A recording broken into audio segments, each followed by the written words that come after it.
Hi guys, ഒരുപാട് ദിവസത്തിന് ശേഷം ഒരു കൊഞ്ച് തീയലരി വന്നിരിക്കുകയാണ് കേട്ടോ.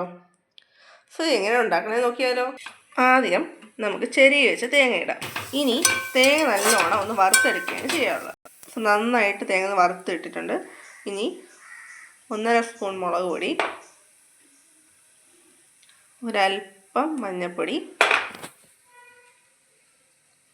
മല്ലിപ്പൊടി,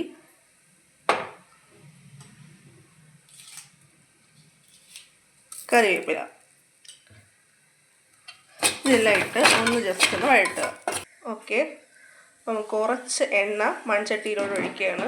അതിലോട്ട് കുറച്ച് പച്ചമുളകും ചെറുള്ളിയും കൂടെ ഇട്ട് കൊടുത്തു. നന്നായിട്ട് അതൊന്ന് സോട്ട് ചെയ്തെടുക്കണം. ആവശ്യത്തിന് ഉപ്പും കൂടെ ഇട്ട് കൊടുക്കുക. ഇനി അരിഞ്ഞ് വെച്ചേക്കുന്ന തക്കാളിയും കൂടെ ഇടുക. ഇനി നന്നായിട്ട് എണ്ണയിലിട്ട് നന്നായിട്ട് വഴറ്റുക. ഇനി നമ്മുടെ മെയിൻ താരമായ കൊഞ്ചിട്ട് കൊടുക്കുക.